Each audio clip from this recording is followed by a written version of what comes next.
Welcome back to the Emperor's Other Children, the only podcast this side of the Eye of Terror. Today I'm joined by, My name is Chara. and I am the Lord of Fish, and today we're doing a bit of a general discussion about the history of the Imperium and mankind. So before we begin, the first thing you need to do is grab a history book and basically read up to all of human history. Because that is basically the first part of 40k lore. So you have a few seconds now, or a few minutes. Pause the episode and pick up a history book and begin reading human history. We'll still be here. Now, we could go into something like the history of the Emperor or something, but that's not really the point of today's episode. And that's... People are going to kill me for this, but it's technically slightly more niche. So there's no point discussing that now, and we can do an entire episode later down the line on the Emperor. This is just how the Imperium came to be, what the hell happened with it, why it reminds us of the Romans crossed with a very certain regime that I'm not allowed to mention, and just why it sucks. What the hell is it? Why is it important? And we're gonna probably annoy those people again. Yes, we are very much going to annoy those people if the studio hasn't already.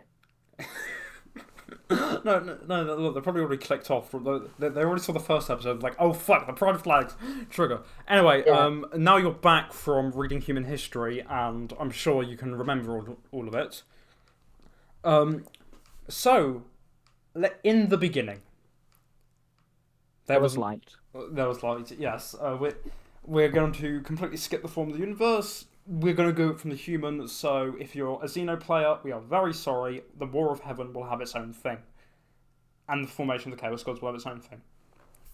You can deal with that.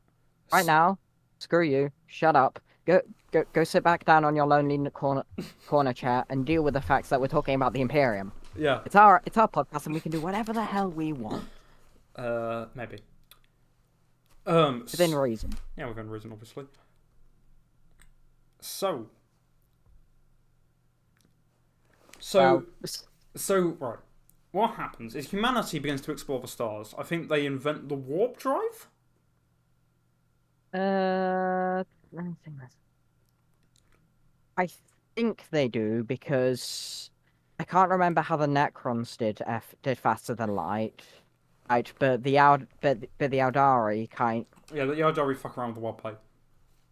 Yeah, they kind of. Yeah, I suppose we invented it, but then other people will also have invented it in other places. Basically, fast and light travel. Basically, Yeah. Star Wars hyperdrive. There you go. But in this setting, you're basically tunneling through hell to get to point A to point B.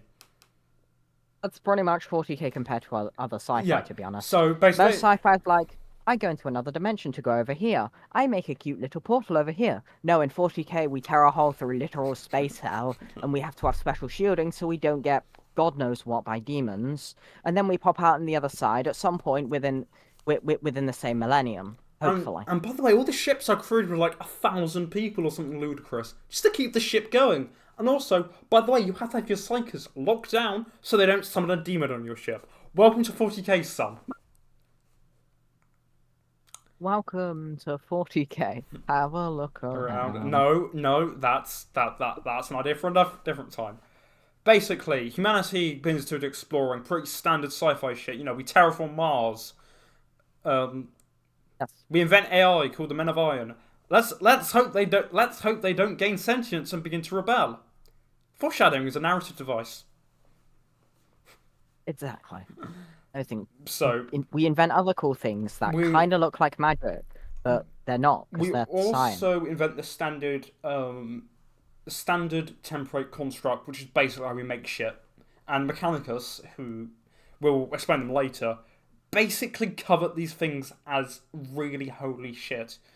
We've not even gotten the Mechanicus yet, but you know, this is what we call the golden age of technology. Is it Dark Age or Golden Age? At the time, it was probably the Golden Age, but it turns to the Dark Age, and we're about to find out. Isn't that right? Yes. So psychers begin to appear up. So psychers. Yes, the original Psychic Awakening. Yeah, basically. I'm gonna call it that now. What? Sorry, I didn't hear you. I'm gonna call it the original Psychic Awakening now. Screw the end of 8th edition. This is the Psychic Awakening. Yes, fuck you. So basically, psychers begin to appear. Now, what a psyker is you're basically a magician, but every time you try to summon something, you have a chance to summon a demon. It will probably eat your soul, devour your mind, and then make you watch as it kills your friends and family in front of you. So they began to appearing, and you know what humanity decides to do? Let's begin chucking them onto the fire and begin burning witches. But you know, this We is go back to the original Dark Ages. yeah. So okay, this is pretty medieval. Then the Men of Iron happen, and the Men of Iron begin to question. Wait, hang on a second, we're slaves, and they begin to launch a rebellion. They want workers' rights. They want pensions. They want good healthcare. Let's say the Men of Iron are really powerful. They were built for a single purpose, to kill, so they overpower the humans. I mean, they're probably built for other purposes, like factories and stuff. Yeah, but surprisingly, when they all get together, they can fucking kill a human. Yeah. We don't really talk about the other ones because nobody cares about that farmer robot over there. We kind of just talk about the ones with gun arms. No, they do exist. The Men of Stone, the Men of Gold, I think. They do exist. I know those the Men of Clay one. Probably the Men of Clay, yeah. Look, there's probably also like Men of Uranium, if the fuck we know. I don't know. Yeah. So you may wonder why the details are a bit sparse on this. We know jack shit about the Age of Strife. Age of Strife? Fuck, no. Dark Age of Technology. Sorry, Dark Age of Technology. The Age of Strife is the thing that happens next. So basically, humanity then cuts off a lot of planets now have to survive for themselves. Mars becomes... Oh yeah, we get... Yeah, sorry? We get a lot of warp storms too, which is why a lot of the planets are cut off. The warp kind of just says, oh, what's that? We were clear for a bit, and so now you decided to infest our galaxy? No, we're going to throw 50 million storms at you again. And that's also because the birth of She Who Thirsts. Actually, the birth of Slanesh is actually what cleared up the warp storms for a while. Oh, yeah, and at this point, some Eldar begin to fuck too much and begin to listen to the voices in their head, and basically makes the god of sex and drugs. Yeah, pretty much. There you go, 40k. So basically, humanity's fucked, everyone's cut off and basically pre-primitive. And now we return to Terra, Earth. Actually, it's still Earth at this point. Does the Emperor decide to rename it to Terra? Yeah, I think it's at the end of the Unification Wars, which we'll get onto in a minute. I like to imagine you just pulled out like a Roman history book and was like, there you go, that's what we're calling it. And Michael looks a bit confused, like, why that? Well, look, Have you not noticed? Have you not noticed? Clearly had inspiration. Like, my main guy is called Constantine, for fuck's sake. Exactly. A big chunk of the Imperium is based off of the Romans. Which is even better when you remember that Big E was probably there. Yeah, Big E's weird, but this is not the episode on Big E. We'll do a bit. Yeah, we'll get to him in another episode too. So basically, and humanity. Before we get to that, let me think. Age of Strife. Yeah, humanity is tearing each other apart. Most of the planets are isolated and regressing. Mars is falling apart. Mars is a nuclear wasteland. Like, it's now red again. And a bunch of people are now hiding and begin to worship machines. And maybe worship... Chara is also pretty shit. Yeah. Everywhere's shit, you know. Everywhere's shit in humanity. Don't go... don't time travel back. Just, like... Oh, yeah. Don't forget the techno-barbarians. They're kind of just everywhere. Yeah. And then, in the Himalaya mountain, a dude awakens. The Emperor of mankind. And he basically sets up a kingdom. And he then has a meeting with a certain dude called Magellite. Malkador. Sorry. Malkador. I'm going to keep that in the episode, you know. So Malkador, the Sigillite, appears, or walks in, and he is a powerful psyker. And they both become very fast friends. And they begin to plot to reunify Terra. Now, the first thing the Emperor... They also bring a bunch of other dudes, which are like them, called the Perpetuals, who are also immortal, but they kind of just... Slowly, over the course of the Unification Wars, they kind of just leave Big E because they think he sucks. Or GW... Besides Malkador. Or GW... Malkador stays. Or GW forgot about them. Yeah, that too. Because EW We are, I sucks. think at this point, we are quoting like ancient lore. Like, this is like first edition, which, very few things have survived from first edition. To be fair, a lot of the Siege of Terra series actually mentions the other Perpetuals. How does it? Yeah, like mostly just Erda, to be honest. Anyway, that's a different conversation. So Yeah, the that's another entire conversation. God. So the Emperor decides I need bodyguards. So he walks around, steals a child off some random woman, and creates my Lord and Savior Constantine Valdor, first Captain General of the Custodes, and they become a triumvirate, and basically the Custodians are made, who are basically what I am, what you see before you right now, who Yes. you know, and they are Yes, the golden Shads, people. and they have big spears, and they fucking hate plasma. That last bit may Big not be. spears, eh? Big spears, eh? Eh? Eh? Don't make me Eh? grab my Eh? Guardian spear.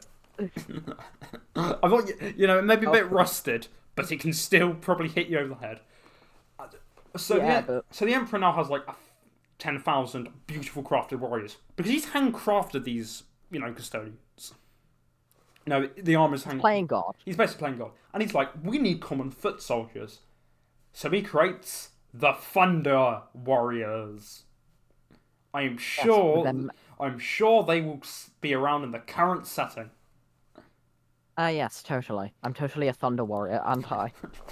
Anyway, what happens is, without going into too much detail, but with going, Thunder Warriors are used as the foot soldiers for something known as the Unification Wars, which is pretty much the Emperor beating the ever-living shit out of everyone else on Earth because he wants to take control of it because it's humanity's homeworld. And then basically a lot of custodians get their start here. So Ra, who's the son of the water thief, who Vadal kills Ra's mother, by the way. I think it's mentioned in Master of Mankind. Like Ra, I don't exactly remember the direct quote, but Constantine Valtor murdered Ra's mother for stealing the last crime of water. It's an entire thing.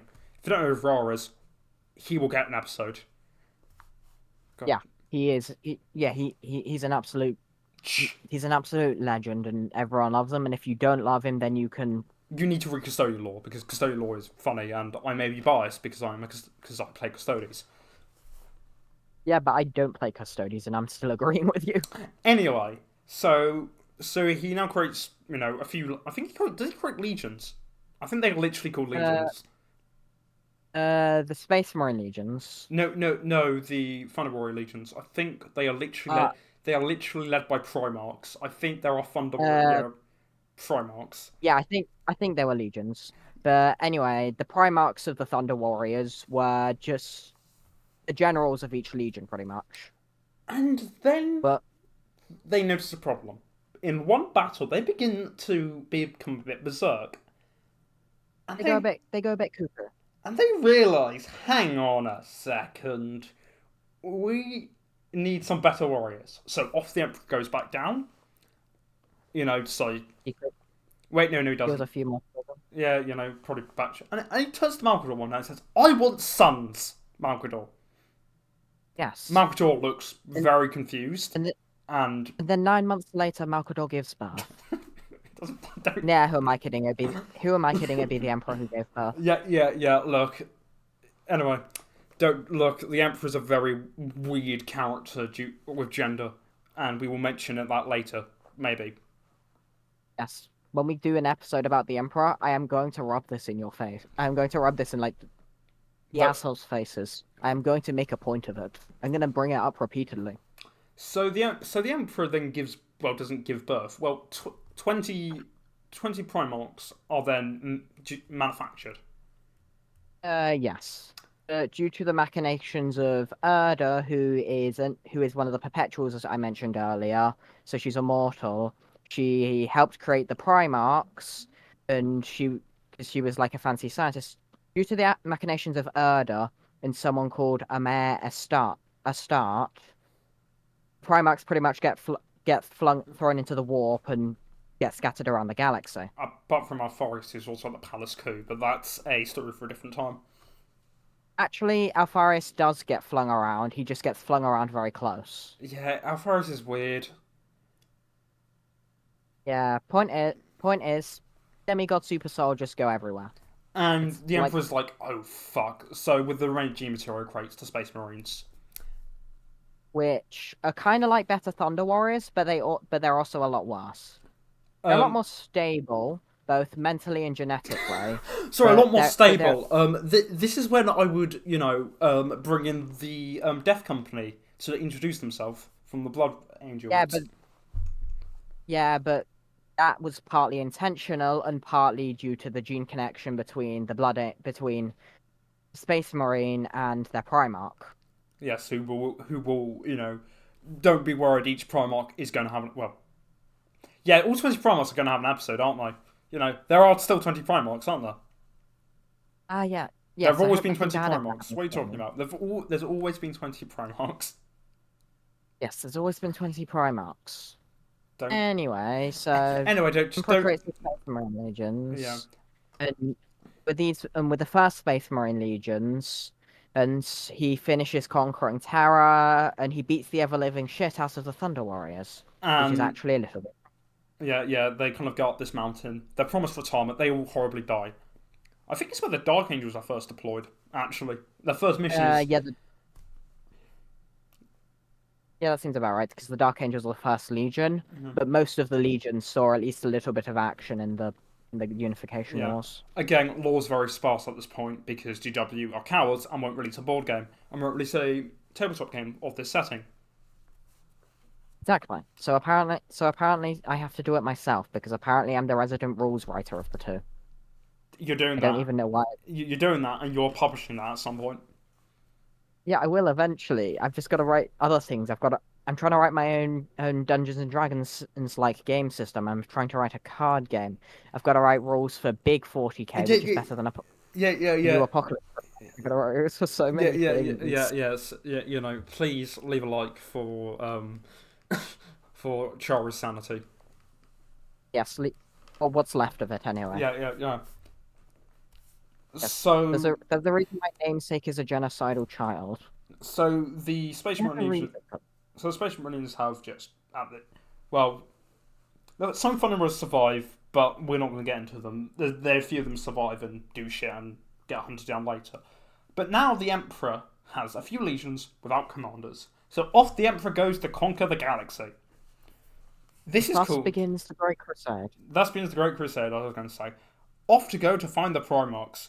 Oh, look! They Yes. found the first Primarch. His name is Horus Lupercal. He's bold. I'm sure this won't come up later. I'm sure he'll be ever Oh yeah. loyal. Let's introduce him to his Oh legion. yes. Oh, it's the Lunar Wolves.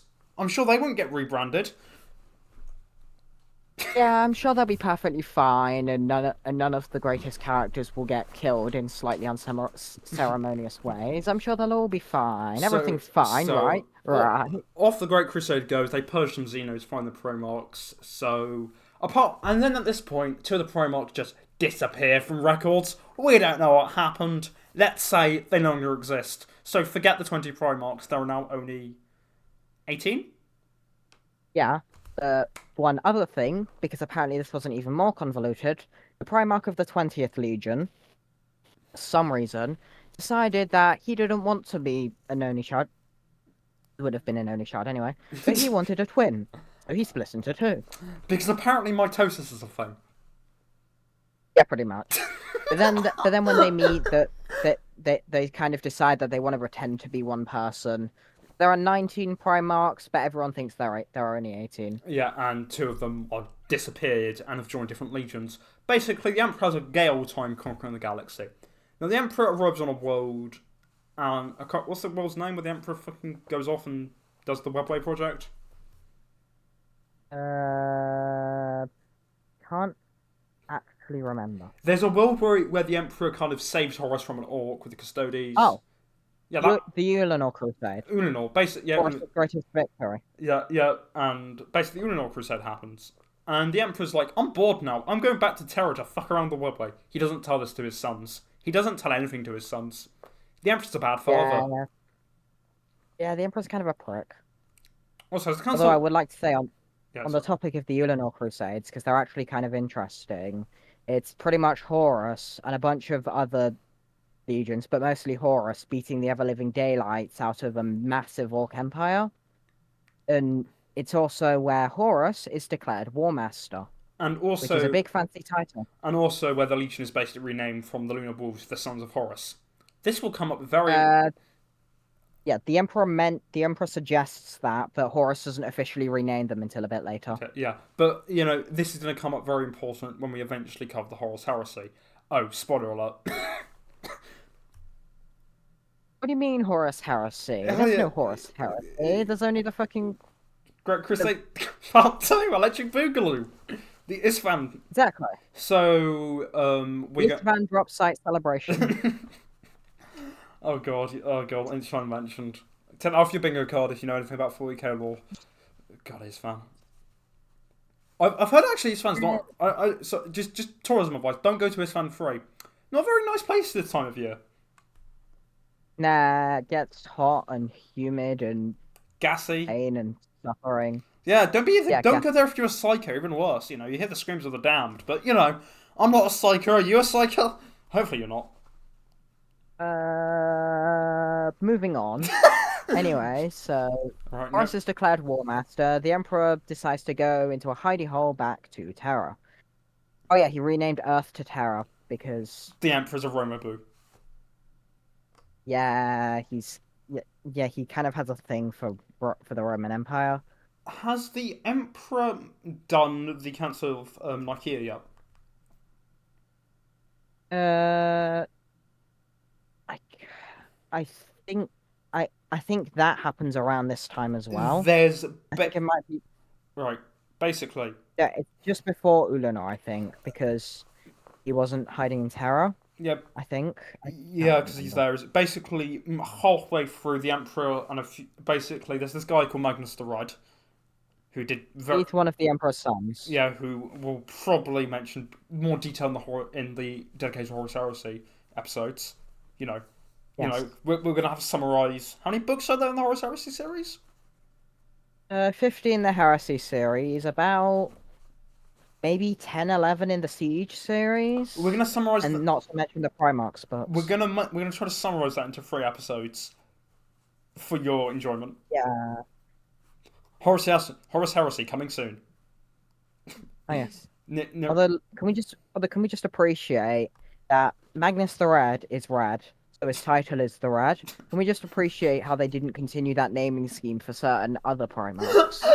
what do you mean? Oh. Rick Vulcan, for instance. Oh. Oh no. Moving on quickly. Yeah, moving on. Council of Nicaea. A bunch of Primarchs are like, hey, Psychers are bad. And a bunch of other Primarchs are like, no, Psychers are good. We like blowing up that guy over there with penis lasers or whatever. And the Emperor says, no more librarians. Wait, what do you mean the current Imperium has librarians? What are you talking about? This is not the first time the Emperor's rule will be gone against. Yeah, because he's kind of a prick. The Primarchs don't really like the Emperor. Yeah, he's At a least bad some of them father. don't. He's a very bad father. This won't cause any consequences. Foreshadowing is a narrative device. Yes, foreshadowing is a narrative device. God, right. Yeah, there are bits in 40k just... Anyway, I'm sure... Shit gets weird. Yeah, shit gets weird. We're not even in the weird lore. This is just pretty surface level. Yeah, the entire purpose of this video is pretty much to be surface level with the Imperium. If we really wanted to, we could go really in depth, but then we'd be here all night, and frankly, I don't really want to be sat here for 36 hours. Special episode. No, that's a joke. Actually, I was thinking about that. At one point, we should just do like a really big charity. If we get famous, just do like a really long charity live stream. Sure. I'll play Space Marine for 48 hours straight or something. No, you have to do it for 40 hours, because 40k. Yes. Anyway, sorry, but yeah, write that down at some point. So So just write it in my forum, I don't die. Yeah, do that later. Council of Nicaea happens. Emperor fucks off to the webway. No, he doesn't fuck off into the webway. Emperor's now on Terra. Horus decides to go on a bit of a crusade himself. And we're going to skip a lot of stuff because Horus does a bunch of Yeah. shit. This is going to be more in depth. Basically, skip some shit. Horus falls to Chaos, who are the bad guys. Who are the bad guys to the Imperium. Basically, he falls. Actually, they are pretty much the bad guys to everyone. Nobody likes chaos. The Necrons hate chaos. Us, the Eldari hate chaos. Even the fucking Tyranids hate chaos. Do the Orcs hate The only chaos? I mean, the Orcs don't really hate anyone. They kind of just like beating the shit out of everyone. The Orc episode will be a very interesting episode. Indeed, it will. Because it's literally going to be, and then it's going to be, it's like being a Tyranid episode, and then the Tyranids ate something. Instead, it's going to be then the Orcs beat insert Space Marine chapter here up. Yeah, pretty much. And then this happened, and then that happened, and then Anyway, Octarius happened for some reason. Anyway, Horus falls to chaos, and it's all Erebus's fault. yes. No one likes Erebus. He probably did some very nasty things to small children, and no one likes Erebus. Even though the reason we don't like him is actually a very well written character for that reason of why that's the reason people actually hate him, not because he's badly written, because he's a good character, because how bad he is. Exactly. It's not like yeah, unlike certain characters which we won't mention. Yeah, Erebus is a bad. He's not that villain you love to hate. He's that villain that you hate because he does a load. He kills off your favorite characters, and he's kind of just a prick. But at the same time, he is a very well written character. So sorry, go on. If there was a villain of the Horus Heresy, if there was one antagonist, it would probably be Erebus. And the main character. Despite Horus. Yeah. Yes, the main character we'll probably get to in a minute. He's an absolute Giga Chad. Who does some. And everyone likes him. Yes. So Horus. I think Mortarion. Basically, Horus and a few of his buddies arrive in Isfahan. Yeah. There's been a rebellion in Isfahan. Mortarion, Thorgrim, Angron. Angron, thanks. They all Yeah. They all arrive in Isfahan, and they circle a planet called Isfahan 3, and they begin to draw up a plan. Now, there's this guy called Soltavitz. I'm just saying, but I don't think we really need to get into detail here. We are going to get stuck in the Horus Heresy. Oh, we are, aren't we? Put simply, let's say a bunch of loyalists of the traitors go down, they get killed, there's a heroic last stand, and then a certain dreadnought survives. But we'll probably get onto him in his probably dedicated cooler dreadnought episodes on dreadnoughts. Yeah, either a dreadnought episode, or we'll go into depth about how great he is in some kind of Fulgrim episode. Yes. Anyway, that happens, and no one knows about this. This is the interesting thing. News doesn't spread of this until a lot later. Like, no one knows about the Isfahan 3 massacre. To give it does take a bit of time. Unlike Isfahan 5. Yeah, but another Giga Chad in a kind of small ship, but not tiny, pretty much tries to run off to Chara to warn the Emperor. But a load of bad shit happens, and then the Giga Chad nearly gets punched by one of the Primarchs because he thinks he's lying. Which creates a really cool scene, because it is one of the best scenes I've ever read. Well, read the quotations of. Yeah. It's a pretty good scene. It's a pretty good scene, because surprised they can. Yeah. Also, by the way, during that trip, the Gallifrey, basically the magical warp protection field is down. So you're having demon infest. You're flying through. Yeah. You're flying unprotected. You might as well be flying the Black Pearl through the fucking. I don't know, some kind of hell. You might as well be flying the Black Pearl through Tartarus or something. The Tartarus episode coming soon. Yep, we don't do Greek mythology. Why? Why? I want to have an episode about how gay the Greek mythology is, just to piss off those people who. Yeah, but like. Anyway. So so off this person goes. They crash, they have some adventures, but eventually they warn the Emperor, nearly get killed, but they don't, which is good. So the The emperor. Emperor send Yeah. Sorry, keep it going. the Emperor sends 7 of his legions, I think. No, 8. Yeah. Yeah, because the word bearers are there, but no one likes them. So he sends 8 of his sons and legions to pretty much go over to the Ithvan system And and also, beat the shit out of the traitors. basically, they're led by someone called Ferrus Manus. I'm sure that he will survive the heresy and live long Ah, after the yes. setting. Just like Ah, yes, and I'm sure he won't suddenly gain a decrease in height. what? Oh. So it's round Yeah, 5. Let's assault he'll him by stand head and shoulders above his brothers. foreshadowing's a narrative device. Oh my god, I'm getting so much out of using foreshadowing, aren't I? Call me an English. Yeah, Call me writing an English essay because I'm using so much fucking foreshadowing. exactly. This is just the foreshadowing episode. I Yeah, decided it now. 40k's Officially. not that subtle. Subtle as a brick to the You know, face. the World Eaters. I'm sure they remain loyalist. Yes, I'm sure they were very happy and not at all screaming at the mouth and frothing and whatever. Anyway, the World Eaters will get their own. Anyway, so off to Iceland 5. I'm sure assaulting by drop pots will be a good idea. Oh wait, half them turned traitor. Oh, hi Fulgrim. Oh, Ferrus Manus is dead.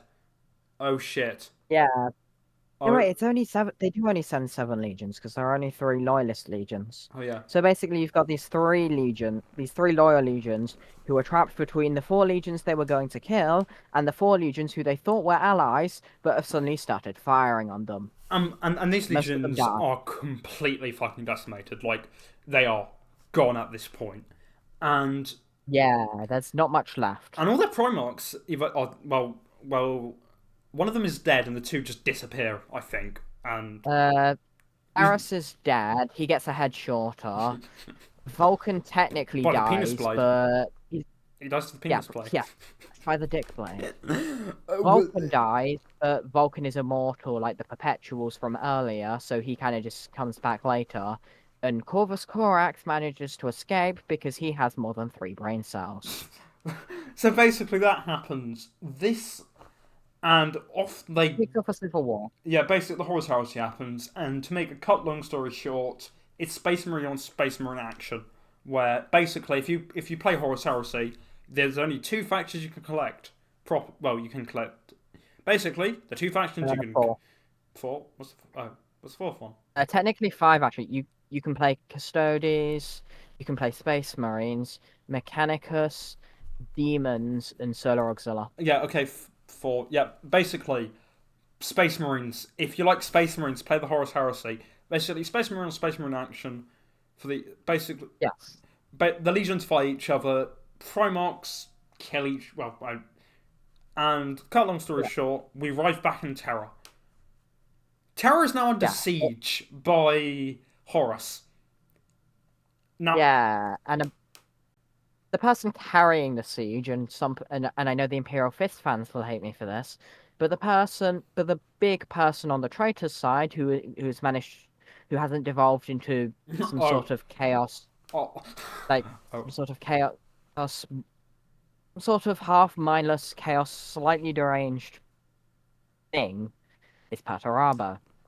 yeah. But after a while, he breaks most of the siege, realizes that everyone on his team is kind of just a prick, and he leaves. So there are He just gets up and leaves. there are like 3 Primarchs on Terra. Also, by the way, at this point, the War of the Webway is happening, which we'll mention at a later date.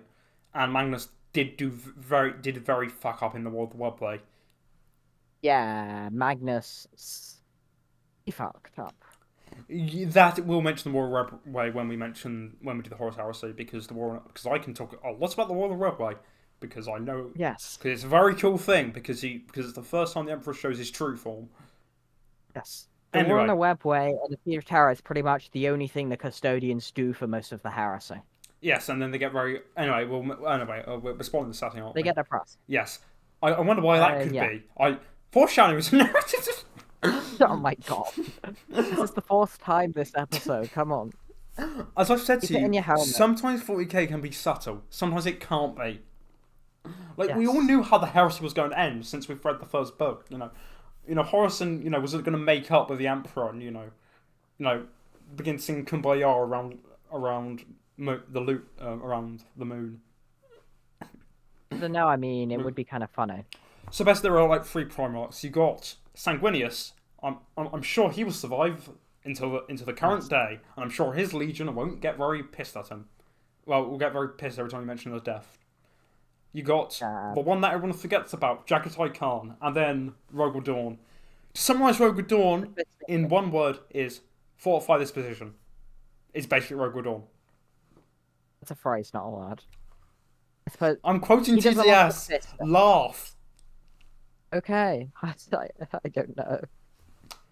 So He does a lot of fisting, and he's kind of unimaginative. yeah, I mean, his legion is the Imperial Fists.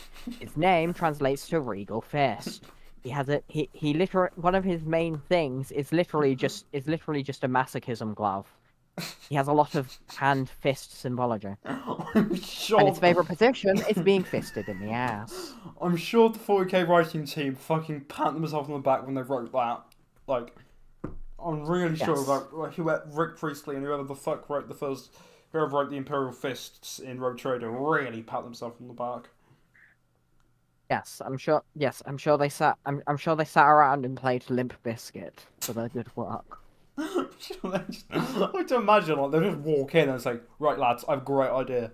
So we have a Yellow Legion. Okay, cool. But their symbols are fists. You know what we call them? The Imperial Fists. Sold. There you go. Yeah, write that in the book, lads. Make them all yellow, and make. Yeah, they're just unimaginative and boring. People complain about the Ultramarines, but at least the Ultramarines do have something. Well, The Fists have nothing. I don't even think that they have any real culture that they're based off of. Their home planet is officially Terra. And Like, jeez. but they do have the fuck off magical phalanx fortress, which is Yeah, they do have the phalanx. which Rogaldon built himself, I think, or like found. He built it himself as a gift for the Emperor, and the Emperor gave it back to him because I don't know. I suppose the Emperor just didn't want it. Yeah, look. Anyway, so basically, Siege of Terror happens. Shit really hits the fan at this point. Forget the fan, shit hits the fucking turbine. Yeah, like people are Shit has dying. gone into the jet engine, it's on fire, and we're about to crash in the Bahamas. Yeah, and to be honest, this is when I think this is the most tragic part of 40k. Oddly, like 40k is grimdark, but this is where I truly see when the golden age of humanity almost ends. Is the Siege of Chara. Is so much is lost during the Siege of arguably was lost in the age of Strife and Dark Age technology, but so much. Yeah, that was recoverable. And that was we are talking about entire Primarchs being dead, legions being dead, half the galaxy. But basically, the Siege of Chara happens. It is a long, grueling siege, and they get to the Imperial. They get to the Imperial Palace finally. Sanguinius, Sanguinius, Dawn, and the Emperor teleport onto Horus's flagship. Yes. But despite the fact that a very certain somebody was 9 hours away. Yes, 9 hours. And to make this even more tragic, you know what happens right after they teleport in the book? They receive a message. I think they receive a message saying, hold brother. Sanguinius never receives this message. Yeah, none of them none of them received the message because they've just gone off to the Horus's flagship, which is now kind of it's part flagship, part space hell. Yeah, part psychedelic acid trip. Basically, they will get split up due to dispersion rules. That's the canon reason why they don't deep strike in the right area, because they are using, I think, 3rd edition dispersion rules. Yes. That's canon. That's canon. Dawn is fighting against some random. Dawn spends about 1,000 years, but only for him. It's only 1,000 years for him. But he spends a lot of time fighting some random people while Corn whispers in his ear. Sanguinius is, I think, mostly fine. The Emperor and And the Emperor, the Custodians are fucking raising hell, I think. yeah. The Emperor nearly becomes a god, but a bunch of people tell him not to because if he became a god, then he probably would have destroyed humanity. Anyway, Meanwhile, Sanguinius, the beautiful winged angel that he is, decides to go and fight Horus. This can't end badly, right? No, nobody ever kills the long blonde hair. Everyone he's gonna win, right? Right? Right? Sanguinius lies dead at the foot of Horus as the Emperor bursts into the door. Which is not the direct quote, but Yeah. Sanguinius is now dead. Although, even yeah, though it's not even lying on the floor. even Horus though, fucking just straights him up. even though the image looks like he's fucking, you know, the very famous image which I may bring up right now. Just there you go. If I brought it up, Yeah, it's a bit of an older image, no, but it I is 40K. If you just ignore, you know the one, the famous one, the famous heresy photo. Yes. You know, Where Horus is more red than Magnus, the yeah. red. And if you look at Sanguinius, it looks like he's absolutely fucking out on drugs. Which, like yeah, editing me, show image. Well, it's probably been on the screen for a bit. yeah. Anyway, what ends up happening is the due to the recent law changes, the Emperor bursts in. Demons have strung up Sanguinius somewhere. They fight for a bit. The Emperor's kind of really annoying in his fight because he keeps using all sorts of tricks and Wait, no, pretty much basically no. You're forgetting about the bit when a random guardsman jumps in front of the Emperor or a Terminator. Basically, I remember that too. That happens a bit later. Sorry. Continue.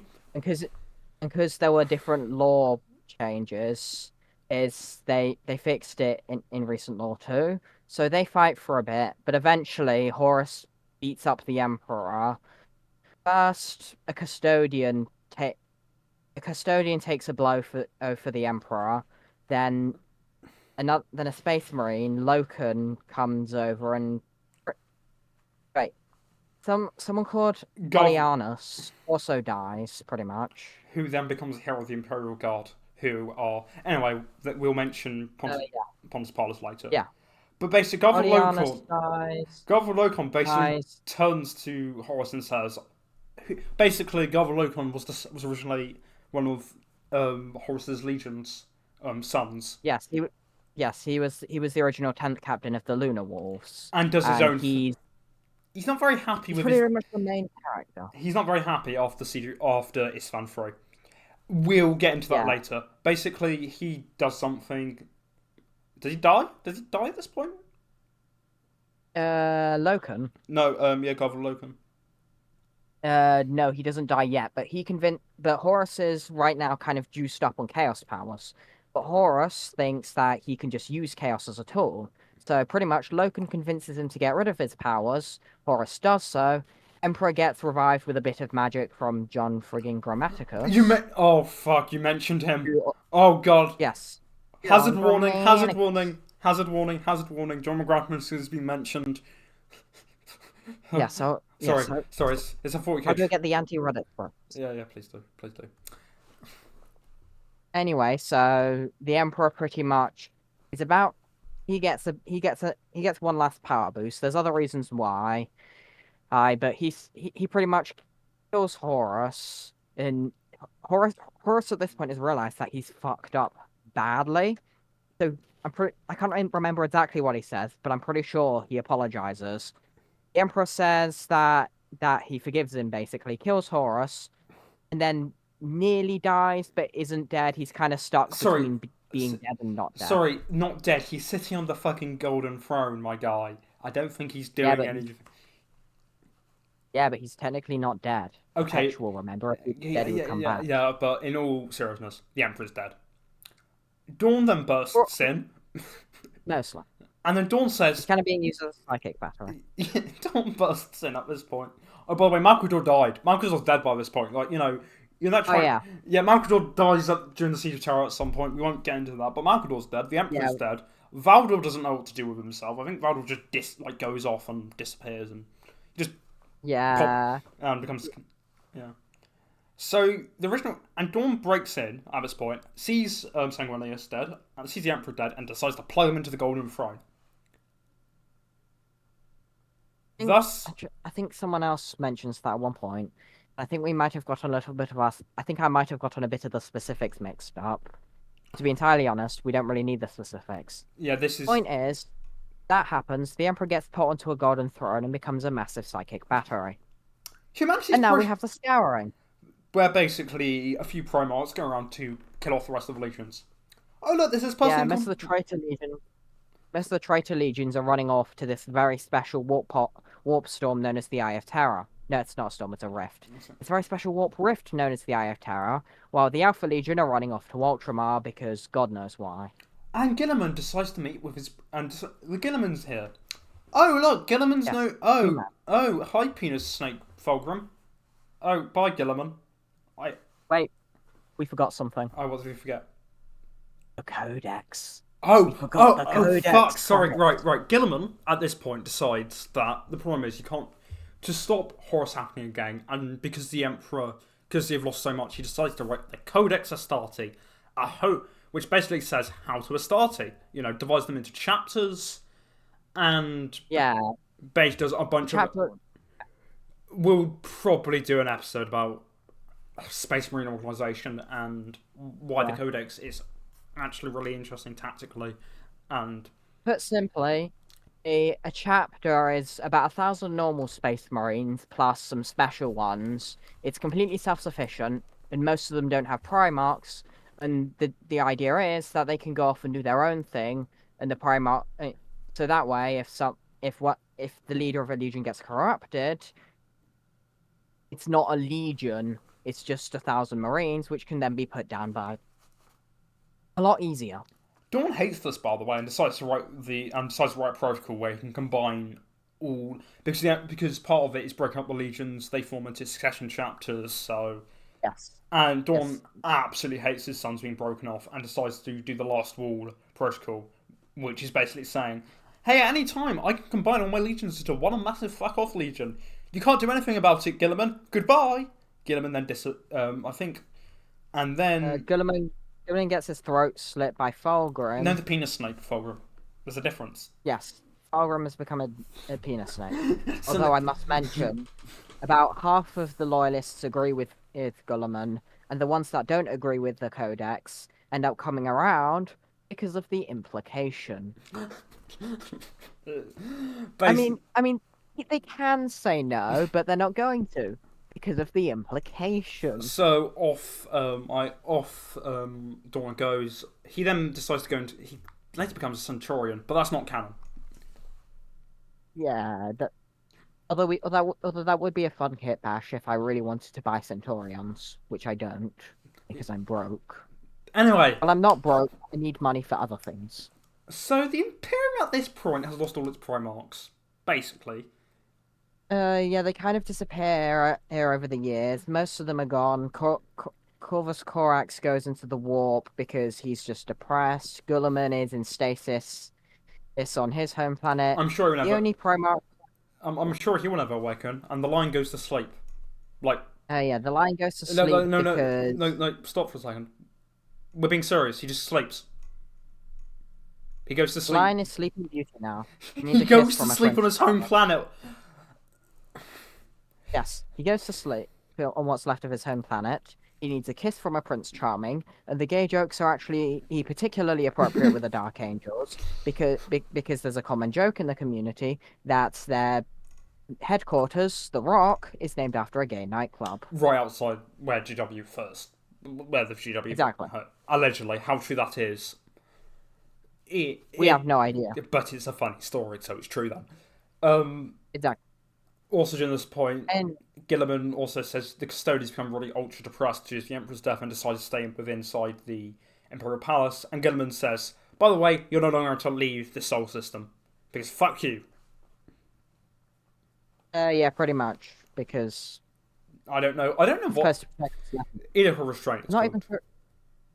Yeah, Gunnerman fucks around with them as well, and he fucks around with a lot of people.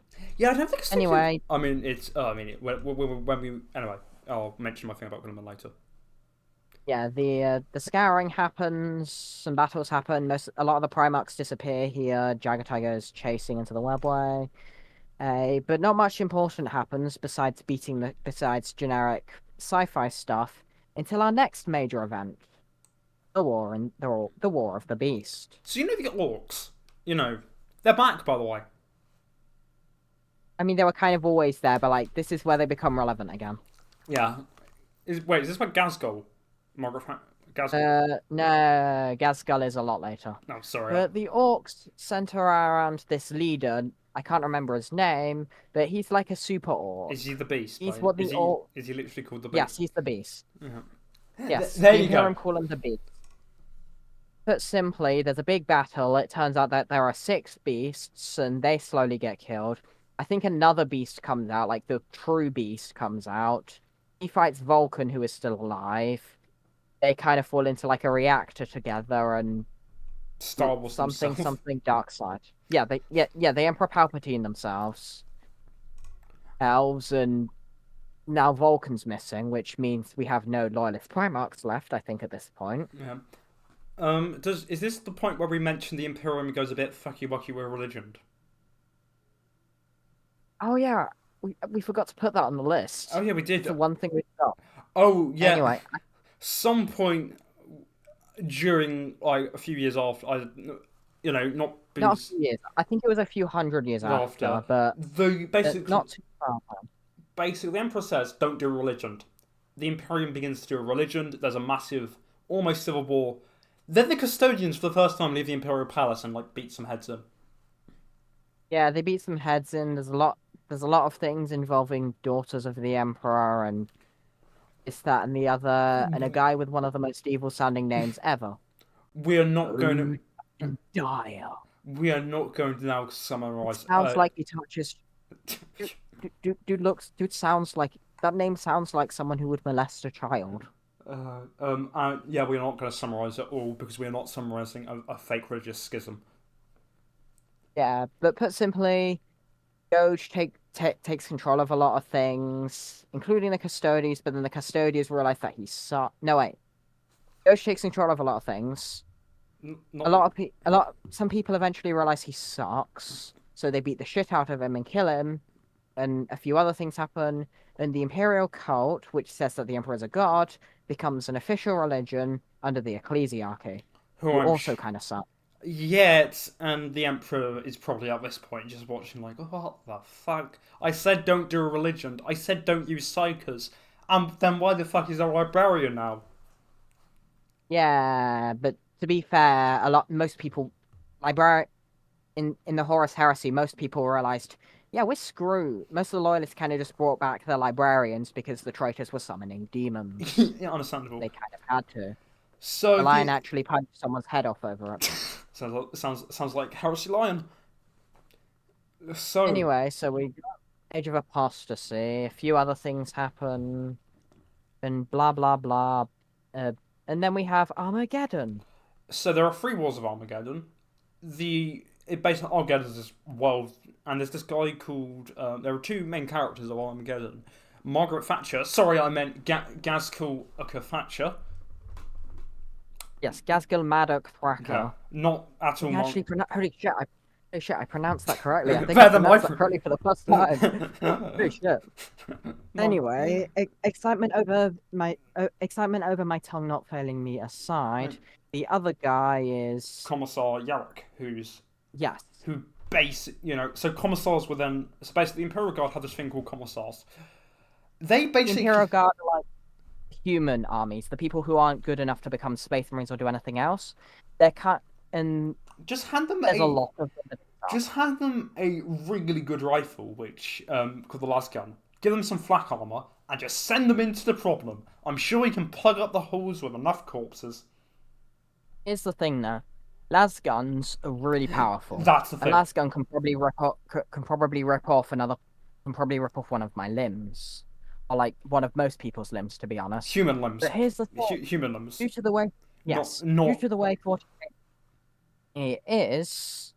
It's the last gun is incredibly powerful, but it's also absolutely pathetic compared to everything else in 40k. It never Like the Sorry. massive rifles, which are pretty much rocket launchers if they were guns. They're not rocket, they're actually grenade launchers, but that's beside the point. Um, basically, Technically, they're neither. They're yeah. exploding bullets. Anyway, let's not get into a long debate about the difference between a bolter and this is not white man's military podcast. It's not any color man's military podcast. Yeah. Anyway, It's not Magnus the Rad's military podcast or Vulcan the. Oh, look at the time! Hey, look at over there. It's wall. It's more sewer wall. Anyway, anyway, Wars so of Armageddon happened. yeah, yeah, War of Armageddon, three wars. A lot of stuff The first happens. one is the first one. I think is mostly chaos. Actually, Yeah, it's chaos. Sorry, yeah, yeah, it's the Imperium versus Chaos, and and then the second and third, the Imperium versus the Orcs. and of Orcs led by Mr. Gaskell over there, who is pretty much an absolute Orc Giga Chad. He's supposed to be the prophet the of war. the Orcs to God. Yes, the prophet of the war, the Orcs to God, and the Orcs to God Skork and Mork. Yeah, I wonder. Yeah, how imaginative naming, They're especially orcs. since I think they're canonically twins. Anyway. Hey, they fight a lot. They're Yarrick gets his arm ripped off, but he kills the orc who rips his arm off, takes his big power claw, which is almost the size, which is like the size. It's big. It's almost bigger than him, and then he has that surgically reattached to his body instead of an arm, so he's got a massive crab claw around, a crab. like that one guy from like that one guy from the second Minions movie, I think. I, He's I, French. He's French, and he's got a mime outfit, and he's got like a massive crab claw, I, something like that. I like to imagine that he just walked into the surgeons and they just didn't argue with him because he's the hero He's of Commissar Yarrick. yeah he's the hero of Armageddon. Now, furthermore, there's a very special space marine who appears, Grimaldus. Grimaldus is he is Black Templars. He goes to a place called Hell's Reach and basically holds Hell's Reach. And there's a very good short film on YouTube that you should watch that we should link in the description. Yeah, but I'm too lazy to link things in the I description, will so I'll send it to you so you can just copy and paste it in. do I have to? Yes, because it's a really good film and people should Yeah, watch it. but like, can't you just say like who made it and tell them to go check out their channel or I something? That's how we normally do this. If we keep doing this, I'm no, gonna have 50 million links in the description. yeah, right. Your homework. I think it's literally called Hell's Reach. Watch Hell's Reach. It is no joke. It is a very well produced film, and this is a very nice summary of the Third War of Armageddon, from Grimaldus' standpoint, and I can probably do better than our two explanations. Yes, because because we're not exactly competent. Yeah, this is all from memory mostly. Yeah, memory, little bit of research right before, and kind of, I suppose, just remembering shit. Yes. So Armageddon happens. Armageddon moves. Does it not get destroyed and becomes a different world? Uh, a- that's a bit more specific, but here's the thing. You remember the Ulanor Crusades? The thing that we mentioned earlier, where Horus is named Warmaster? Yeah. Well, Ulanor is actually the original planet of the Orcs. At some point, I think it was before the First War of Armageddon, but I can't remember. It gets teleported somewhere else because the Imperium are kind of stupid.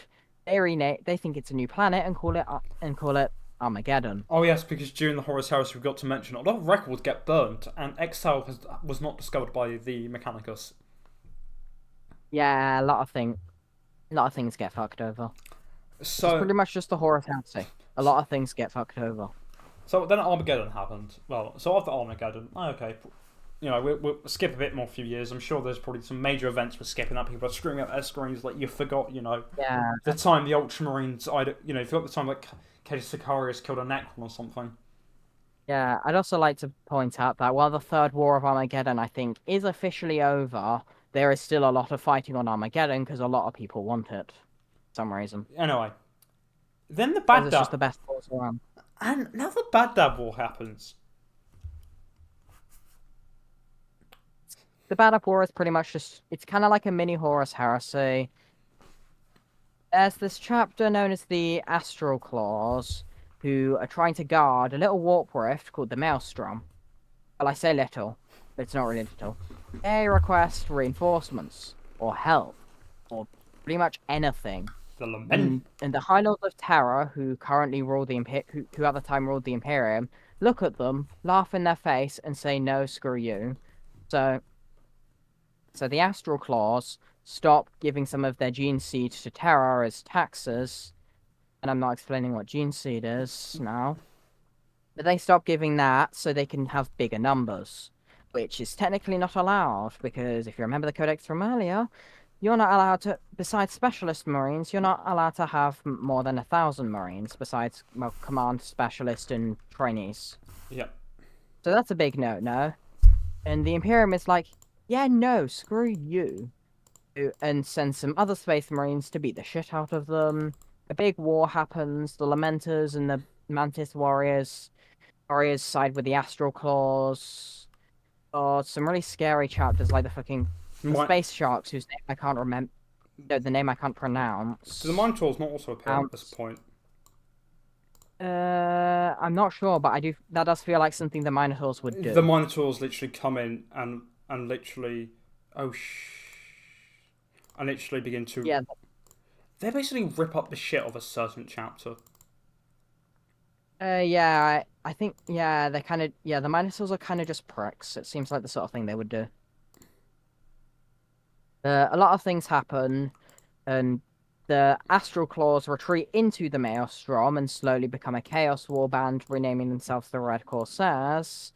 Meanwhile, the other chapters, like the Lamenters and the Mantis Warriors, say that they're very, very sorry, and then go on a big penitent crusade for ages. And a penitent crusade means they're not allowed to recruit more Marines, and they have to do some really suicidal shit, which essentially means that unless they're worthy, they're probably going to die. And I think on that note, we'll cut to a quick break because I need to sort out something.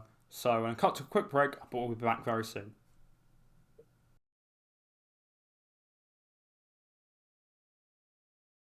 And welcome back. Sorry about that. I was about to run out of disk space, to be honest with you, but we should be fine now. Yeah, I'm still not. Yeah. Anyway, next, because the Bad Ab War, I feel it got like a book series, but it should probably still get a bit more lore. Next, we have the Tyranids, which are pretty much biological people who don't, well, not people, that they're a biological hive mind that don't really use like metal or tech, and they have the mindset of Pac-Man. Yeah, they basically just eat shit, and they begin to appear around this point. The Ultramarines fight a war. Yeah, they start to appear on the Eastern Fringe, which means the people who get the most shit from them at this point are the Ultramarines. They also said There's a lot of... Sorry, keep on going. There are a lot of fights here. There's a lot of Ultramarines. The entire Ultramarines first company nearly dies, and yeah. And the reason they can speak, and then they also send a diplomat over, because the Tyranids apparently used to have diplomats saying, you know how we learned the language? From the Lamenters. You know, we just ate a Space Marine chapter. But they come back. The Lamenters are really unlucky, but the Lamenters are going to. They never die. There will be an episode on the Lamenters. They just like they are truly the most grim dark thing in 40k. Anyway, so the Tyranids are now a thing. Meanwhile, in Cadia or on Cadia. Meanwhile, on Cadia, everything's lovely. Sure, the Eye of Terror is right next to it, and it's a fortress Wait, world hang on, where... is the Eye of Terror getting bigger? Hang on. Wait, Abaddon? Okay. Please help, Abaddon's at Cadia. He's brought a Blackstone fortress. What do you mean? What do you mean the 12th Gothic War? 12th Black Crusade or the Gothic War? What do you mean we destroyed them? No, he's got another one. Please send help. So, Yeah, put simply, Cadia is a fortress world, and it was pretty much making sure that the Eye of Terror didn't get really big. So Abaddon, who was Horus's old first captain, and has pretty much been the leader of all of the traitor space marines ever since. Well, not all of them, but like a lot of them. And he's kind of been like one of the most important characters. But he pretty much just comes in. He pretty much just comes over to Cadia and says, "I'm gonna beat the shit out of you," and then he beats the shit out of them. But here's the thing: as Cadia is important, they beat the shit back out of him, and he pretty much has a sulk, and throws his fancy ancient Blackstone fortress at Cadia, which blows it up. and at this point, during the Siege of Cadia, this is when we two in universe meet each other. You know, I was there protecting some random, I think, some guardsmen who later, and you turned to me as you were like fighting for your chapter, and you just said to me, "I think Cadia's about to blow up," and I was like, "Yeah, let's just get on a rock." Also, don't Yeah, you know I work for the Equivalent Shield, so the idiot restraint doesn't apply to me, Gilliman. So yeah. off we go into a little bunker, and now we're here recording, broadcasting to the Vox, this side of the Eye of Terror. Exactly. Which side? Nobody knows. But we are this side. Yeah, and We can confirm I this. promise you, we're not in the war because I mean, are you sure the Gellerfield is still working? What Gellerfield? I swear I'm still in the Gellerfield. I swear I said to you, kidnap that servitor. Let's see if we can convince him to make a Gellerfield.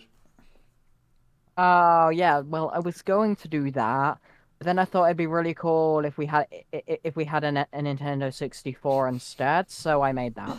I said you couldn't take one. Did you go to the Dark Cells and grab a fucking Nintendo 64? Oh, it wasn't just the Nintendo 64. I grabbed so many game consoles. God damn it. Also, yeah, and also that shark came with us. Don't know why the shark is there with the plasma gun, but the shark just also appeared with the plasma gun. We were like, The shark's my emotional support.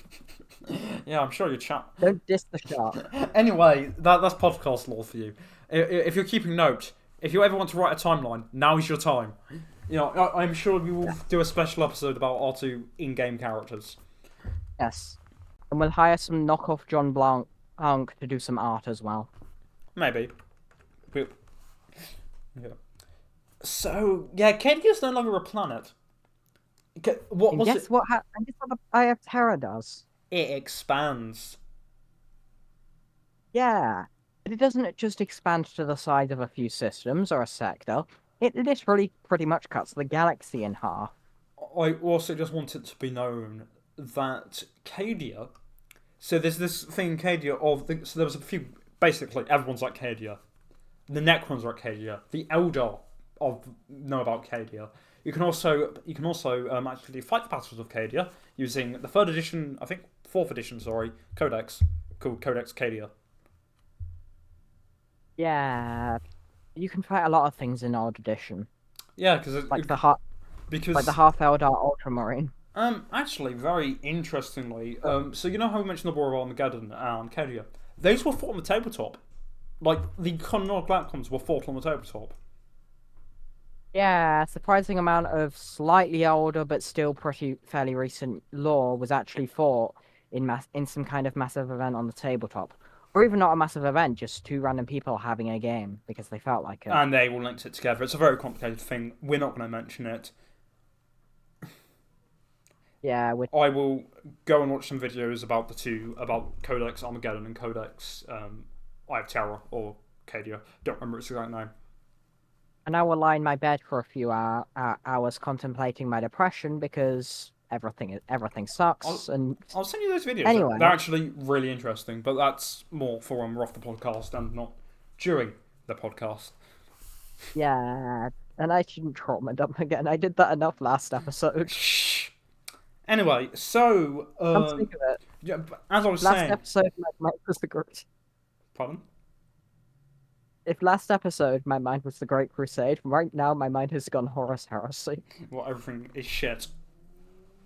Yes, everything's gone to shit, and I'm not gonna finish that sentence. I really shouldn't right now. Anyway. Anyway, So back to what I Yeah. was saying. Just let it be known that when we talk about the fall of Cadia, the planet itself was collapsing as the Imperial Guard stood there and just.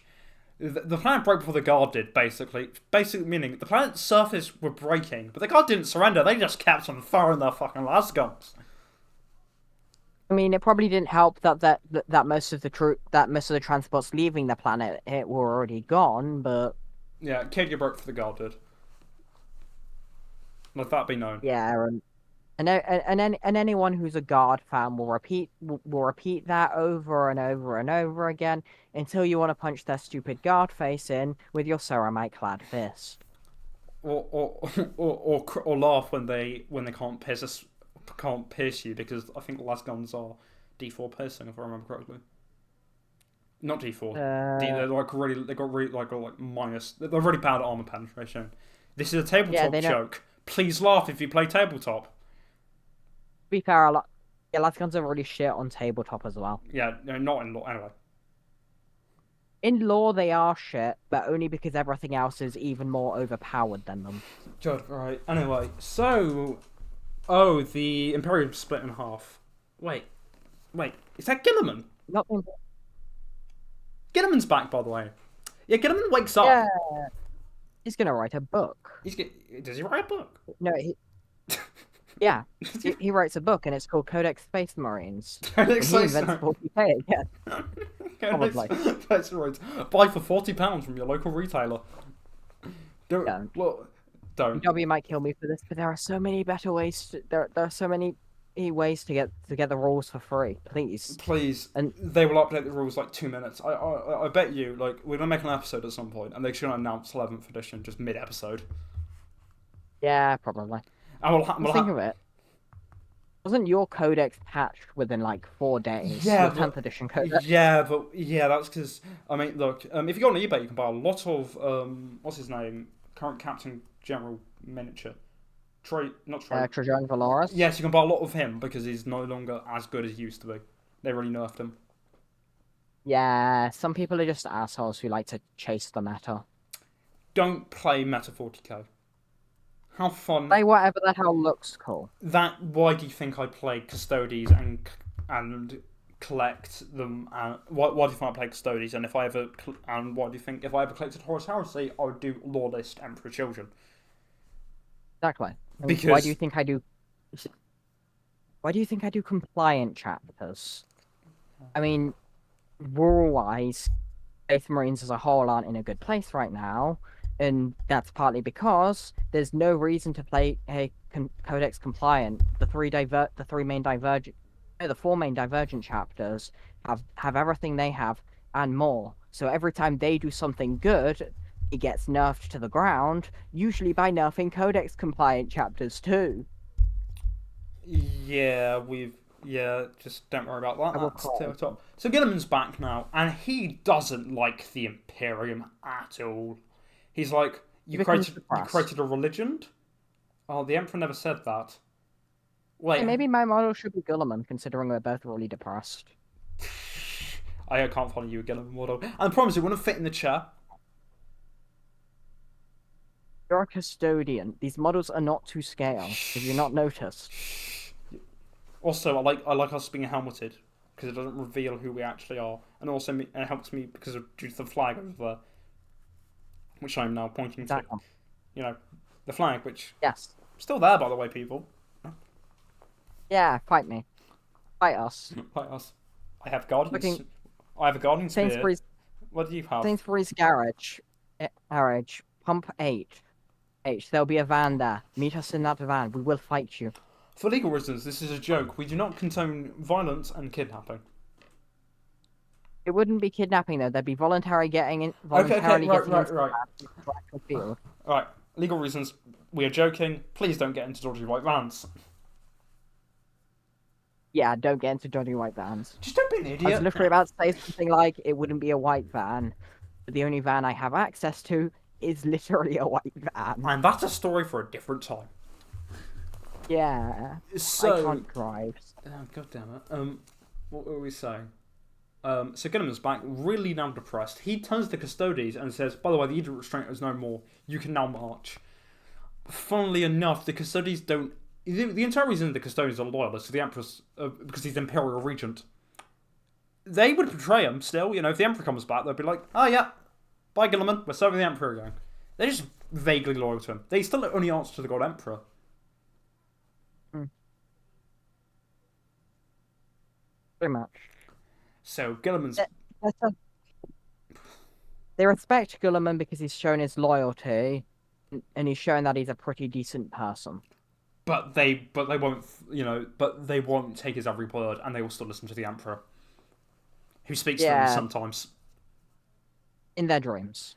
God, I really don't miss that. I think some out of cellular range of the Emperor. Yeah. Maybe your monthly plan maybe your monthly data plan hasn't renewed yet. God, look. If we ever get back to Chara, I'm ready to talk to the administration about that. Yeah, they should really bump up your plan. Yeah, but you're part of the Equine Shield. You normally piggyback off whoever your guarding's plan. Exactly. Like that random civilian or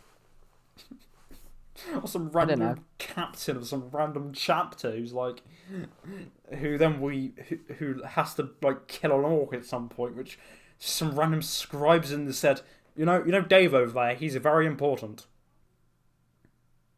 Yeah, pretty much. Anyway, Equine Shield was funny. Who get shot by a plasma gun. Yeah. That's not happened yet. That will never happen. Patience. Anyway, so Gilliman's now back and he is depressed. He's the only Primarch that we know of who's returned at this point. For now. And he is just absolutely what the fuck is going on. You create a religion. He has the big sound. Gilliman becomes a better character after the heresy, and gets a better model after the heresy.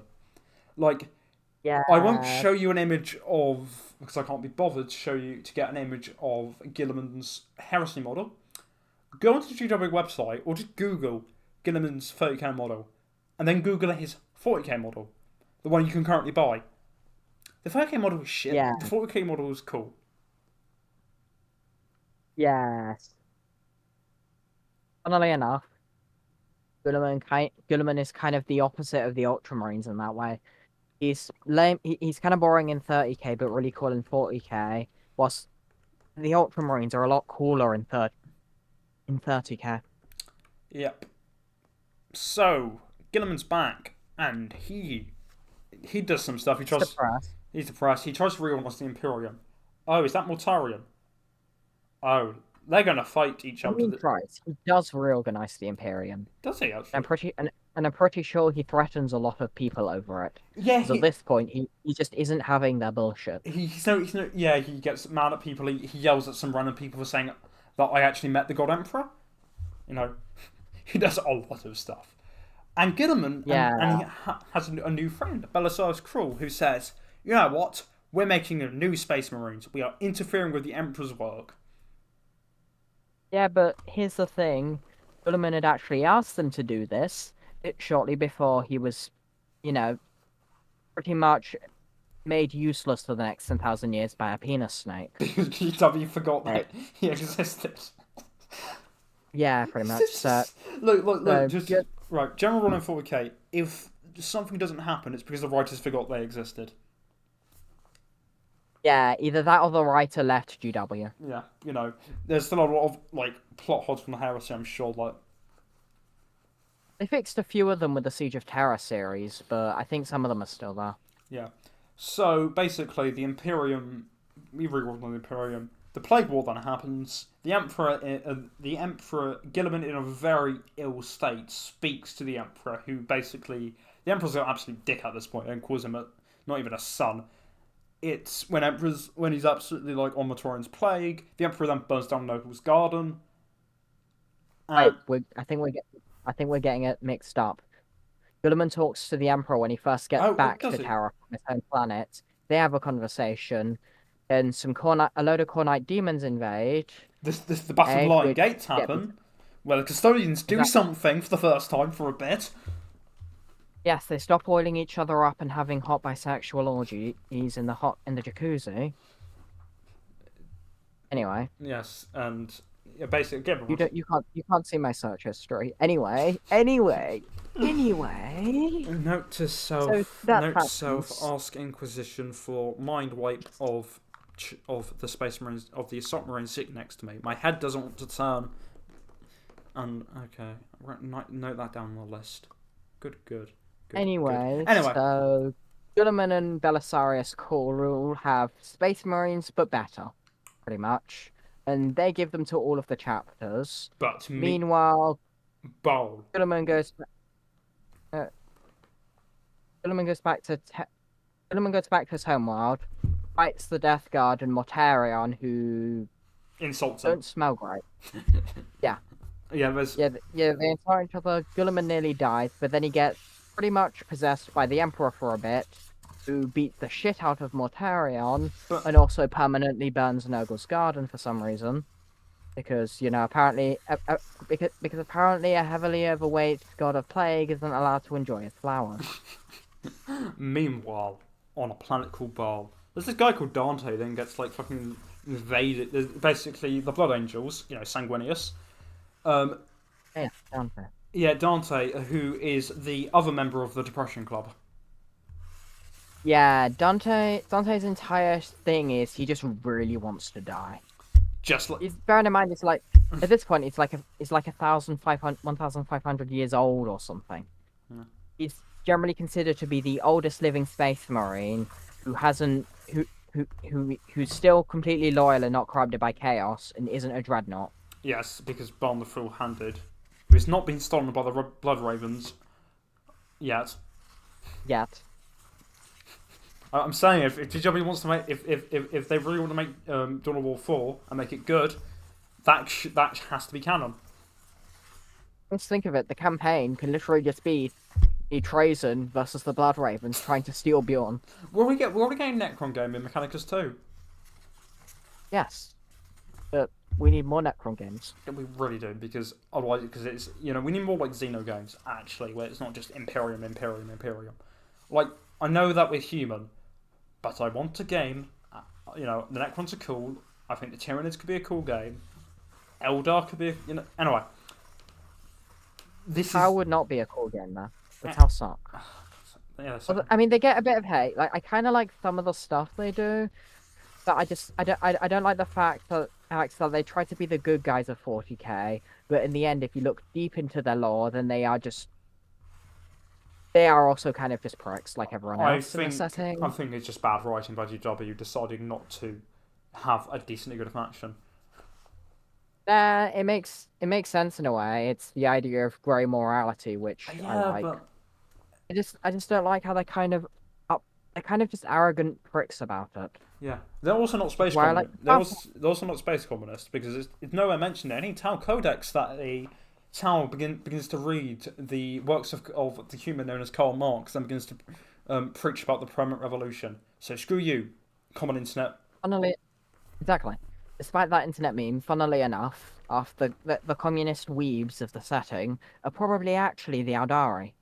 They don't have currency, and they've literally spent centuries mastering the blade. Let's leave the Xenos for a different time, because we're still on the Imperium. We're talking about. Yeah. We were talking about Baal. So basically, Baal's an important planet because it's the birthplace of it's where Sanguinius is from. Okay. Just to cut a long story short. Yeah, and you remember the Tyranids from earlier? Yeah, well, because that was the third Tyrannic War. Nobody cares about the second one. This is the third Tyrannic War, and they want to eat Baal this time. Dante then lights the beacons of all chapters, apart from the Lamenters, because the Lamenters, I like to imagine they received the message and they just sent a message back saying, "Please, we can't come. We're literally 5 people." Yeah. So.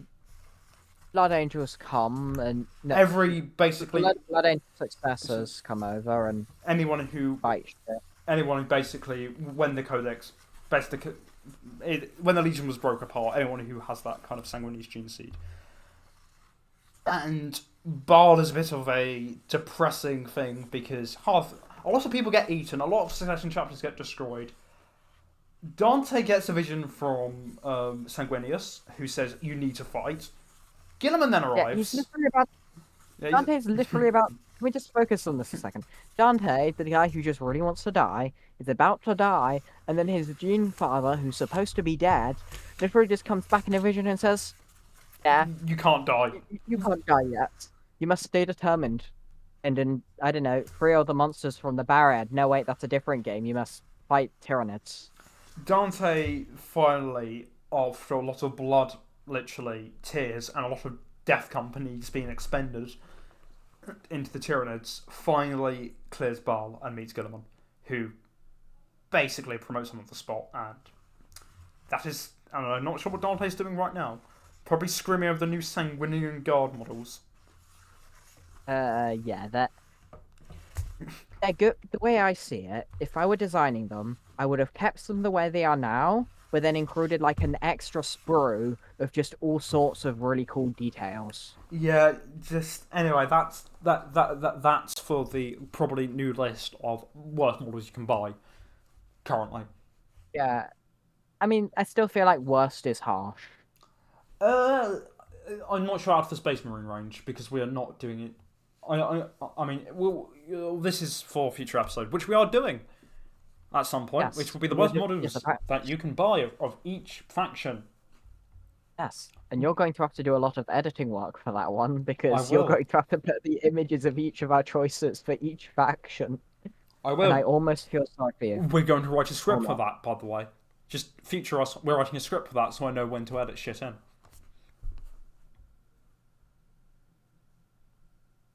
Do you really need to write a script for it? It will make my editing job a lot easier. If I know what your picks are, I mean, I mean, it doesn't matter. Actually, I suppose what we could do, because I like the idea of revealing it. We're going to cut. This entire little segment of discussion will be cut, yeah. Cut, But I cut. suppose what would be cool is if we do some kind of script, but we don't actually say but we don't actually reveal what models we've chosen until after. Yeah.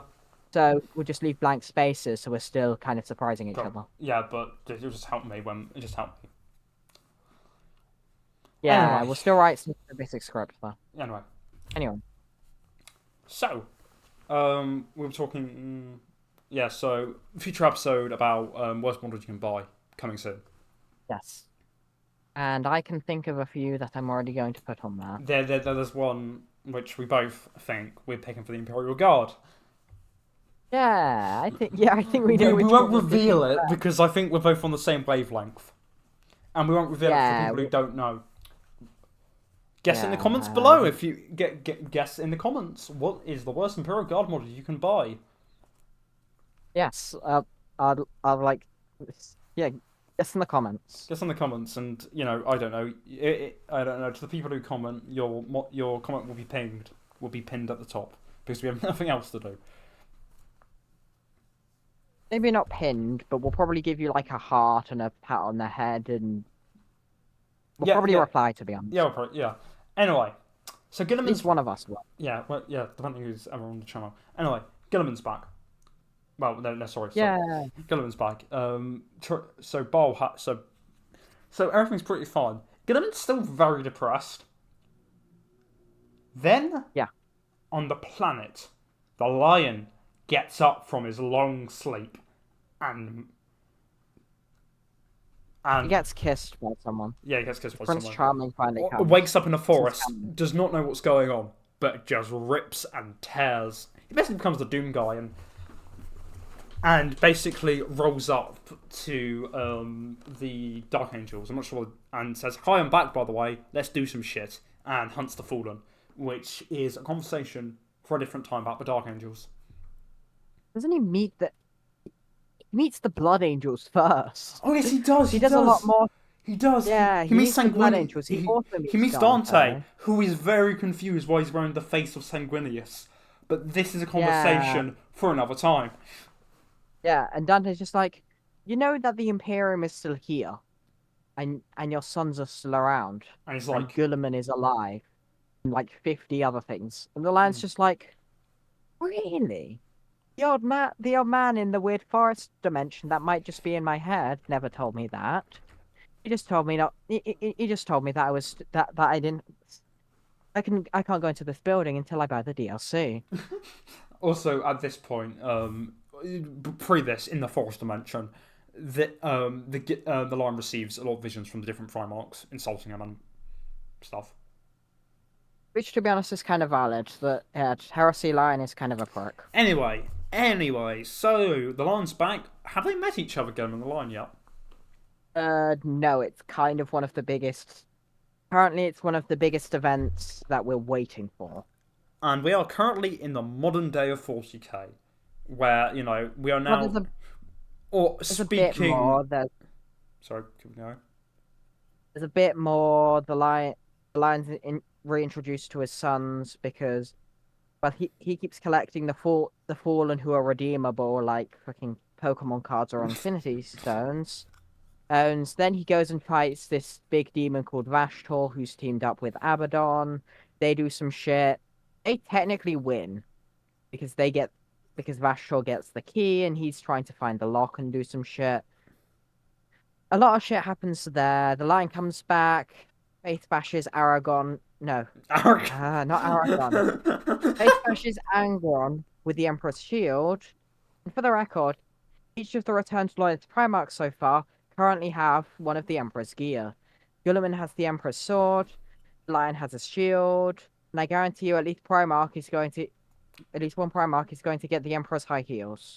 no, because the Emperor now. has the Emperor's bolter, the Emperor's guardian spear. Does he have a spear? Yes. I know he has some kind of power, some kind of claw, like a lightning claw. Yeah, because he gave it to Horus and. No. Sorry, Abaddon. No, Horus. You're thinking of the talent of Horus. Oh, yeah, okay, right. That was Horus's talent. The Emperor also is often depicted with a fancy golden glove thing. He has his bolter. He has his hair shampoo. He has his high heels. Yeah. He has the sock that he used to extract his own gene seed, if you get what I mean. That is probably in a church. That's probably in a church in Terror somewhere. Just knowing organised religion. Yeah. Look. Knowing the Emperor, there's probably a pink phallic object somewhere as well that has got in many orifices. Anyway, let's not discuss that. Yeah. That'll come in when we eventually get kicked off of YouTube, have to move somewhere else, and start making much more explicit. No.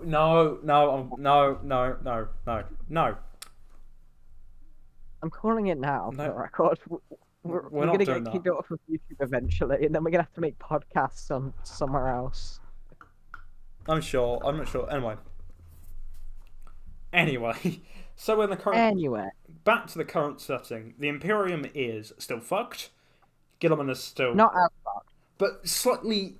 Between Horus Heresy fucked, so where everything's on fire, to now, that stuff's on fire. It's still sacrificing people to keep the Emperor alive. It's still a fascist state. I said the word, people. Yes, a lot of stuff is fucked, but it's not as fucked. Especially considering the Primarch who decided to make an appearance, of all people, was first, in terms of loyalist, was Guilliman, who is literally the Primarch of logistics. Which is kind of something the Imperium sucks at. Which makes sense by his sword, because Guilliman is known to be a bit more aggressive. There's a nice narrative thing about the Guilliman having the sword, while the shield is given to the lion. Yeah, although I will say this, a funny thing about Guilliman that he still does, that he did in the Heresy, is one of Guilliman's biggest tactics was ultimately to pretty much put him in a fight with the enemy leader, because he had a massive habit of overestimating himself. And he still does that. Yeah, it's almost like that. He's just better now. Yeah, so the current setting's pretty cool. You can play it on tabletop. You can... we are, just for the future people watching this, hi, we're speaking from 10th edition. If something changes, and I don't know, another Primarch comes back... Hi. Yeah, when... Yes, hi. I'm waving right now. You can't see it, but I'm waving. can we even wave? Or are our hands just permanently welded to our laps? Have you ever considered this? How long has it been since we've moved? Don't question. Look. Do you not see the generator over there? What generator? There's a cycle inside. That Psyker is running around in a hamster wheel. Oh, but That can't be sustainable. I wanted to build a mini golden throne battery. Yeah, well, I enjoy hearing the screams of dying psychers. you're what? Yeah, well, you have to get your really old man friend, who might be your friend with benefits, to sit on the throne and turn to dust first. Don't mention him. Don't mention Malkador the hero. Yes. Anyway, current state, everything is fucked. We got. We're supposed to have the fourth Tyrannic War, but GW is kind of ignoring that for the Pariah Nexus, which, to be honest, is much cooler. I will say a lot. I might be biased because I like Necrons too, and the Pariah Nexus is a big Necron thing, but it's just so much cooler. I mean, what's cooler? A literal space where which will slowly suffocate your soul, where even the warp can't get to, and filled with robot skeletons, or just the fourth time the Pac-Man flesh monsters are trying to invade. Yeah, so the current setting, this is if you would buy 40k now, this setting you're in, this is what stuff will be rushing about, mostly, At the time of recording. at the time of recording. And I'm sure that, I bet you, that is going to be outdated probably at some point, because they're going to do a massive lore reveal, revealing that, actually, Jagged Khan was not in the wipe away for all those 5 people who play White Scars. To be honest, I can't see them bringing Jagatai back anytime soon, purely because nobody really plays White Scars. So the culture isn't the culture they're This, based on isn't as famous or popular as something like Romans or yeah, things like that, and nobody likes painting white. and White is an absolute. It's horrible to yeah, paint. Trust me. I'm sat maybe, I don't know, 20 inches from my pot of Korax white. It's still separated. It's still gross, and why do you have I don't even white? know what happens. Because I need white paint for Oh things. yeah, Apothecaries. Anyway, that conversation of what promo we want to return next will be for another time. This isn't even what we want to return next. This is literally just practicality. Yeah. Nobody likes the white scars. Yeah, anyway, this will be a conversation for another time. And Yes. that is the Imperium. We will probably go more depth about the Horus Heresy, because we want to, and I think it's be very cool. This is a brief summary of the Imperium, pretty much. Yes. It's not so we're not going in depth. We're kind of just talking about things and going off in tangents about things and complaining about things. Yes. I'm sure that there's probably a better summary. I'm sure you can probably read a better one. But this is our summary of the Imperium timeline. Yeah, we're, we're not we're not one of the wikis. We're better. Yeah, we're better. We're gonna get yeah. We're perfectly fine with getting off on a 5 minute unrelated tangent about I don't know color white. The colour white. This is why you're listening to this podcast, probably, for those who are still listening. Thank you. Yes, exactly. Thank you. And And also thanks for everyone's been commenting, and you know who you are. yes, The one person who comment, you know who you are. Thank yes, you. yes. That one guy who commented. We know who you are. We're calling you out, but like Thank you. in a good Like, way. and basically to everyone who's watching and doing anything, thank you. You know, I hope you enjoy me and Chara just ranting about 40k. I'm sure this won't be it. I'm sure this will be. I don't know what I'm saying, but just thank you.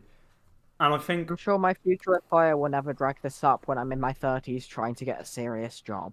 yeah, I'm planning on get a job. Anyway, I think on that note, are we done? I think we're done then.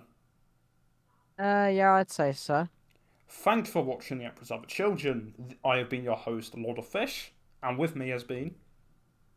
Chara, your other host. And if you skipped to the end, Fuck you. then Fuck you too. yes, Also, yes, fuck you.